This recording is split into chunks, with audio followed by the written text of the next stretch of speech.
खाद्य सुरक्षा योजना से जुड़ी हुई एक न्यू अपडेट निकल के आ रही है और अपडेट ये है कि जो ऑनलाइन आवेदन फॉर्म भरे गए हैं उसकी जांच प्रक्रिया प्रारंभ हो चुकी है। लोगों के नाम खाद्य सुरक्षा योजना में जुड़ना प्रारंभ हो चुके हैं। तो यहाँ पे जब भी जांच करने के लिए कोई भी कर्मचारी आपके घर पे आएगा तो आपके पास कौन कौन से डॉक्यूमेंट होने चाहिए, कौन से अधिकारी आपके घर पे जांच करने आएंगे, कौन कौन से स्तर से आपका फॉर्म वेरीफाई होगा और किस प्रकार से आपका नाम खाद्य सुरक्षा योजना में जोड़ा जाएगा। तो ये कंप्लीट जानकारी आज की इस वीडियो में देने वाला हूं, तो वीडियो पूरा जरूर देखना है और कंप्लीट डिटेल में जानकारी आपको प्राप्त करनी है। तो आइए दोस्तों स्टार्ट करते हैं वीडियो। जब भी हम ऑनलाइन खाद्य सुरक्षा योजना का फॉर्म भरते हैं तो सबसे पहले संबंधित अपीलीय अधिकारी के पास फॉर्म पहुंच जाता है। जब भी फॉर्म संबंधित अपीलीय अधिकारी के पास पहुंचता है तो अपीलीय अधिकारी उसको अगले स्तर पे फॉरवर्ड करता है। अगर ग्रामीण क्षेत्र का फॉर्म है तो यहाँ पे बीडीओ के पास फॉर्म को फॉरवर्ड किया जाता है। अगर शहरी क्षेत्र का फॉर्म है तो ईओ के पास फॉर्म को फॉरवर्ड किया जाता है, यानी कि अधिशासी अधिकारी के पास। उसके बाद संबंधित अधिकारी जिसके पास फॉर्म फॉरवर्ड किया गया है वह एक जांच कमेटी गठित करता है। अगर शहरी क्षेत्र के अंदर बात की जाए कि जांच कमेटी के अंदर कौन कौन से कर्मचारी होते हैं, शहरी क्षेत्र के अंदर कमेटी के अंदर 2 कर्मचारी होते हैं। एक तो होता है बीएलओ और एक नगरीय निकाय का कोई भी कर्मचारी। ये 2 कर्मचारी आपके घर पे आके जांच करेंगे। अगर ग्रामीण क्षेत्र की बात की जाए तो ग्रामीण क्षेत्र के अंदर पहला तो होता है पटवारी और दूसरा होता है ग्राम विकास अधिकारी। ये दोनों ही अधिकारी आपकी जांच करेंगे। तो जब भी इसमें से कोई भी अधिकारी आपके घर पे जांच करने के लिए आएंगे तो उस दौरान उनके पास एक लिस्ट भेजी जाती है।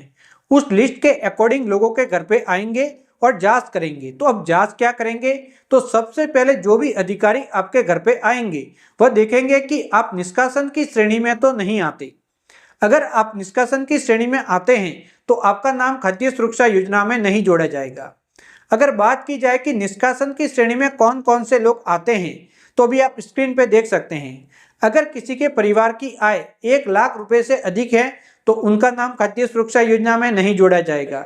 इसके अलावा परिवार के अंदर कोई भी ऐसा सदस्य है जो कि सरकारी नौकरी में है या फिर अर्ध सरकारी नौकरी में है या फिर पेंशनर हैं जिसके 1 लाख से अधिक सालाना पेंशन आ रही है तो उन लोगों के नाम भी खाद्य सुरक्षा योजना में नहीं जोड़े जाएंगे।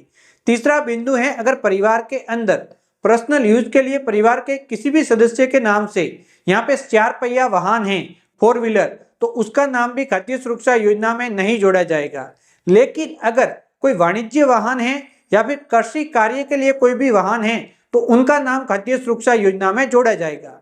अगर कोई भी ऐसा परिवार है जिसके परिवार के अंदर कोई इनकम टैक्स पेयर है, आयकर दाता, तो उसका नाम भी खाद्य सुरक्षा योजना में नहीं जोड़ा जाएगा। के अलावा अगर आप अन्य किसान की श्रेणी में आते हैं, यानी कि लघु किसान की जो भी सीमा है जमीन की उससे अधिक जमीन आपके पास मौजूद है, तब भी आपका नाम खाद्य सुरक्षा योजना में नहीं जोड़ा जाएगा।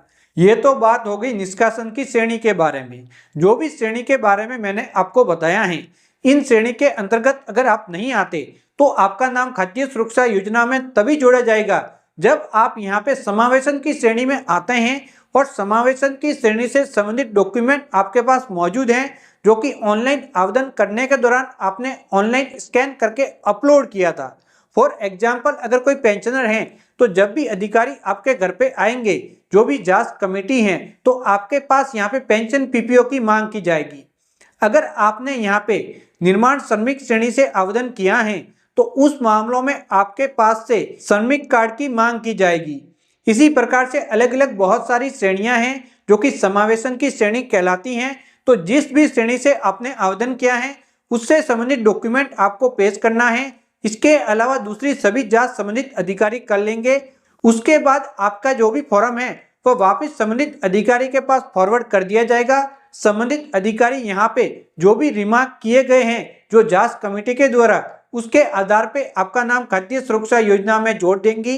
और एक बार आपका खाद्य सुरक्षा योजना में नाम जुड़ गया उसके बाद राशन की दुकान पे जाके आप राशन की सामग्री लेके आ सकते हैं।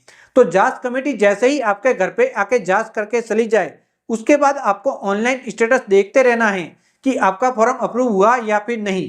जैसे ही यहाँ पे अप्रूव बता रहा है तो उसी समय आप राशन लेके राशन की दुकान पे जाके राशन सामग्री लेके आ सकते हैं। अगर परिवार के सभी सदस्यों की आधार कार्ड की सीडिंग नहीं हो रखी है तो आपको सीडिंग भी करवानी होगी फॉर्म अप्रूव होने के बाद। तो इस बात का भी विशेष करके आपको ध्यान रखना होगा। सीडिंग कौन से अधिकारियों के द्वारा की जाती है इसके बारे में कंप्लीट डिटेल में ऑलरेडी वीडियो बना हुआ है, उस वीडियो को आप देख सकते हैं। तो ये थी कंप्लीट जानकारी। जितने भी खाद्य सुरक्षा योजना के आवेदन हो रहे हैं उसकी जांच प्रक्रिया प्रारंभ हो गई है। इस सभी के लिए 30 दिन का समय निर्धारित है। तो 30 दिनों के अंदर अंदर आपके आवेदन के बाद आपका नाम खाद्य सुरक्षा योजना में जोड़ दिया जाएगा। कई जगह पे ऐसा भी देखा गया है कि 30 दिन होने के बावजूद भी नाम खाद्य सुरक्षा योजना में नहीं जोड़े जा रहे हैं। अगर आपके साथ भी ऐसा हुआ है तो इससे संबंधित शिकायत आप ऑनलाइन दर्ज करवा सकते हैं। तो अगर आपको ये जानकारी अच्छी लगी हो, चैनल को सब्सक्राइब करके ऑल नोटिफिकेशन ऑन करना बिल्कुल आपको नहीं भूलना है। तो बाय बाय दोस्तों।